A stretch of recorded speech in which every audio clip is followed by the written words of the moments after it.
बिस्मिल्लाहिर्रहमानिर्रहीम। अस्सलाम वालेकुम। मैं हूं डॉक्टर ज़ियाउल्लाह खान गाज़ी। आज हम बात करेंगे असाबी बदहज़मी की।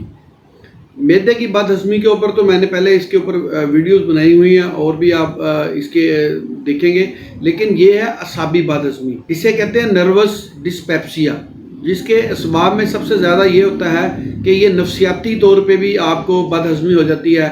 जैसे मिसाल के तौर पे गुस्से में, अफसूदगी में, बहुत ज़्यादा परेशानी में, खफगी में, या कोई ऐसा गुनाह सरजर्द हो गया जिसके खौफ में या उसकी परेशानी में भी आपका मैदा ख़राब हो जाता है। इसे आप कहते हैं नर्वस डिस्पेप्सिया। तो इसकी वजह से ना सिर्फ मरीज़ ज़हनी तौर पे बल्कि जिस्मानी तौर पे भी डिस्टर्ब होता है और उसे बदहज़मी की कैफियत होती है। बाज़ औक़ात मरीज़ बीमार हो जाता है, बाज़ औक़ात इसमें मरीज़ ठीक हो जाता है। सुबह अगर उसकी तबीयत ठीक है, शाम को तबीयत ख़राब हो जाएगी। अगर शाम को तबीयत ठीक है, सुबह जब उठेगा तो उसकी तबीयत ख़राब हो जाएगी और मुसलसल बेआरामी रहेगी। पेट के अंदर एक बेचैनी की कैफियत रहती है और बेआरामी सी महसूस करता है। थोड़ी सी मशक्क़त करने की वजह से भी उसका मैदा ख़राब हो जाता है और मुख्तलिफ़ किस्म की सोचों में, तफक्कुरात में वो डूबा रहता है। इसमें मरीज़ को मतली और कै भी हो सकती है, पेट के अंदर अफारा हो सकता है, बाआवाज़ बुलंद मरीज़ डकार की आवाज़ आती है मरीज़ से, और इसके अलावा कब्ज़ की कैफियत हो जाती है बाज़ का, और उसकी भूख ख़त्म हो जाती है। वो कहता है जी मुझे बिल्कुल भूख लग ही नहीं रही, और बेख्वाबी की कैफियत आती है और मुख्तलिफ़ किस्म की गैसेस के गोले वगैरह उसके स्टमक से निकलते हैं जो उसको बेचैन करते हैं, जिसकी वजह से जिस्म में छोटी छोटी दर्दें होना शुरू हो जाती हैं। इन दर्दों में उसके सर दर्द की अलामत भी है, जिसके अंदर सर के मुख्तलिफ हिस्सों में बाज़ औक़ात उसको फिर दर्द होता है। और चूँकि उसे भूख नहीं लगती, खाना वगैरह वो उससे खाया नहीं जाता, जिसकी वजह से उसको फिर कमज़ोरी महसूस होना शुरू हो जाती है।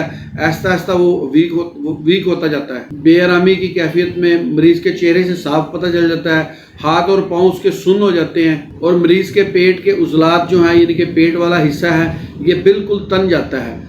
ये नर्वस डिस्पेप्सिया यानी कि असाबी बदहज़मी की अलामत हैं।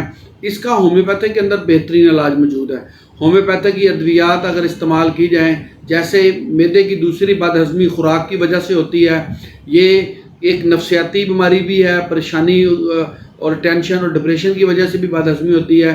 तो ये इन दोनों की जो होम्योपैथिक के अंदर अद्वियात हैं, थोड़ी सी मिलती जुलती भी हैं और मुख्तलिफ भी हैं अद्वियात। उनका मैं आपके सामने एक तज़िया पेश करता हूँ। अगर ऐसी अलामात हों तो आप असाबी बदहज़मी में मरीज़ की याददाश्त कमज़ोर हो जाती है, और अनाकार्डियम की अलामात में यह है कि मरीज़ को भूख ज़्यादा लगती है, पर अगर उसे वक्त पर खाना ना मिले तो फिर उसके पेट में दर्द सी महसूस होती है। अगर ऐसी आप अलामात हों तो अनाकार्डियम को असाबी बदहज़मी के अंदर आप इस्तेमाल करें। 30 के अंदर सुबह दोपहर शाम इसके आप 5 से 6 ड्रॉप्स आप 1 घूंट पानी के अंदर ले सकते हैं।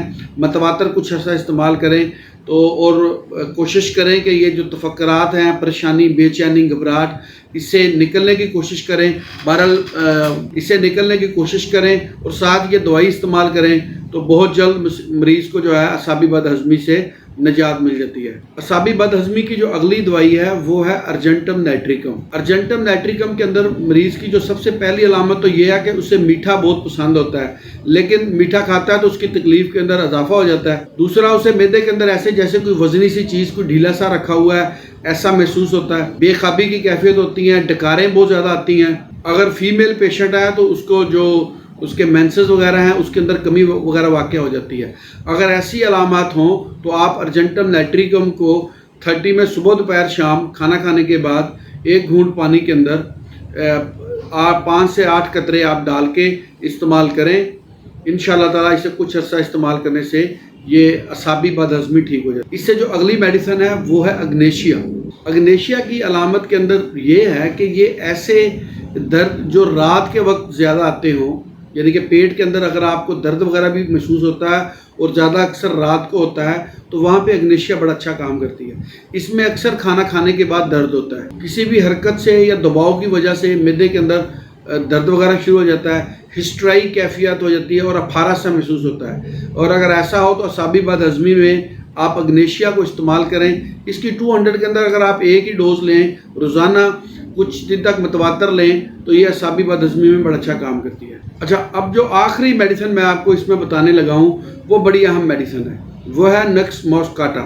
नक्स मॉस्काटा होम्योपैथिक की बेहद मुफीद दवाई है असाबी बदहज़मी के अंदर। इसमें भी पेट के आधा घंटे के बाद तकरीबन दर्द होता है।